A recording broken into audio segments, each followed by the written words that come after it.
আসসালামু আলাইকুম। আমি মনে প্রাণে বিশ্বাস করি বাংলাদেশ সেনাবাহিনী সাধারণ জনগণের বন্ধু। বাংলাদেশ সেনাবাহিনী এদেশের জনগণের জন্য নিজের জীবন দিতেও পিছপা হটে না।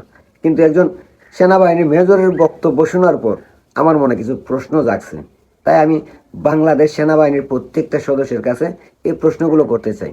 তার আগে আমি আপনাদেরকে সেই মেজরের বক্তব্যটা একটু শোনাতে চাই। চলুন বক্তব্যটা একটু শুনি। যেটা ধারণা করছিলাম উনি ময়মনসিংহ সদরের এবং ময়মনসিংহ জেলার আওয়ামী লীগকে পুনর্গঠিত করার কাজ করছেন উনি। আপনারা শুনলেন তো আমাদের মেজর সাহেবের বক্তব্য। এবার আমি বাংলাদেশ সেনাবাহিনীর কাছে প্রশ্ন করতে চাই, প্রত্যেকটা দেশপ্রেমিক সেনাবাহিনীর কাছে। স্যার, আওয়ামী লীগকে সুসংগঠিত করা যদি অপরাধ হয়, সেই অপরাধে যদি আওয়ামী লীগের সাবেক নেতা কর্মী আওয়ামী লীগ সমর্থন করার অপরাধে গ্রেপ্তার করা হয়, মবের শিকার করা হয়, মেরে ফেলা হয়, আর আপনারা তাদের সাপোর্ট দেন, তাহলে স্যার আপনাদের কাছে আমার প্রশ্ন, ব্যারিস্টার ফুহাদ বাংলাদেশ সেনাবাহিনীর ক্যান্টনমেন্ট উড়িয়ে দেওয়ার হুমকি দিয়েছিল, নিশ্চয়ই স্যার আপনাদের মনে আছে। তার বিরুদ্ধে কি ব্যবস্থা নিয়েছেন? হাসনাত আবদুল্লাহ সেও সেনাবাহিনীর বিরুদ্ধে যুদ্ধের ডাক দিয়েছিল, আপনারা কি ব্যবস্থা নিয়েছেন তার বিরুদ্ধে? সার্জিস আলম, মনে আছে স্যার, সশস্ত্র যুদ্ধের ঘোষণা দিয়েছিল সেনাবাহিনীর বিরুদ্ধে, মনে আছে? তার বিরুদ্ধে কি ব্যবস্থা নিয়েছেন? স্যার, আমরা আপনাদেরকে বিশ্বাস করি, আপনাদেরকে ভালোবাসি। আপনাদের প্রতি প্রত্যেকটা বাঙালির অন্তরে একটা আলাদা স্থান আছে স্যার। সেই স্থান থেকে আপনাদের কাছে প্রশ্ন করতে চাই স্যার, নিজের দেশে নিজের মাটি, বাঙালিরা সেন্ট মার্টিনে যাইতে পারে না, এই ব্যাপারে আপনারা কি ব্যবস্থা নিয়েছেন? স্যার, চট্টগ্রাম বন্দর একটা বিদেশি কোম্পানির হাতে লিজ দেওয়ার কথা বলা হচ্ছে, এই ব্যাপারে আপনারা কি ব্যবস্থা নিয়েছেন? করিডোর, স্যার, যে করিডোর দিলে বাংলাদেশে গৃহযুদ্ধ লাগার সম্ভাবনা থাকে, সেই করিডোরের বিরুদ্ধে আপনারা কি ব্যবস্থা নিচ্ছেন?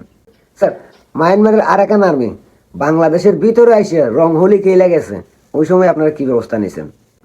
স্যার, আওয়ামী লীগ যদি করা অপরাধ হয়, তাহলে বাংলাদেশের 10 কোটি মানুষ অপরাধী। সেই অপরাধী স্যার আমরাও, কারণ আমরা রাজনীতি করি না, তবে আওয়ামী লীগকে পছন্দ করি, আওয়ামী লীগকে সমর্থন করি। এরকম 10 কোটি মানুষ বাংলাদেশে, তারা রাজনীতি করে না, কিন্তু বঙ্গবন্ধুকে ভালোবাসে, 71-এর চেতনায় বিশ্বাসী হয়ে আওয়ামী লীগকে পছন্দ করে, তাদেরকে ভোট দেয়। তাহলে স্যার সবাই অপরাধী? সবাই যদি অপরাধী হয় স্যার, আপনাদের দুইটা হাত জোর করে অনুরোধ করতে চাই, আওয়ামী লীগ করা যদি অপরাধ হয়, তাহলে স্যার বাংলাদেশের 10 কোটি মানুষকে গ্রেপ্তার করে জেলখানায় বইরা দেন, না হয় তাদেরকে মেরে দেন। তারপরে এইভাবে রাজনৈতিক বক্তৃতা দিয়েন না, কারণ সাধারণ মানুষ আপনাদের কাছে এই ধরনের রাজনৈতিক বক্তৃতা আশা করে না। সাধারণ মানুষের অন্তরে ব্যথা লাগে যখন কোনো সেনাবাহিনীর মেজর রাজনৈতিক বক্তৃতা দেয়। তাই স্যার আপনাদের কাছে অনুরোধ, রাজনীতি করলে সরাসরি করে ফেলেন, নিজের একটা দল গঠন করে নেন, ইনশাল্লাহ আমরা আপনাদের পাশে দাঁড়াবো। আর যদি মনে করেন যে না, আমরা দেশের জনগণের বন্ধু, তাহলে সমান বিচার করেন, সুদৃষ্টিতে বিচার করেন, ন্যায্য বিচার করেন। দেশের বিরুদ্ধে কেউ কিছু করলে তার বিরুদ্ধে ব্যবস্থা নেন। শুধু একটা দলকে সমর্থন করার অপরাধে গ্রেপ্তার কইরা নিজেদের নামের পিছনে কলঙ্কের দাগ লাগাইয়েন না, আর বাংলাদেশ সেনাবাহিনীকে কলঙ্কিত করেন না সাধারণ জনগণের কাছে।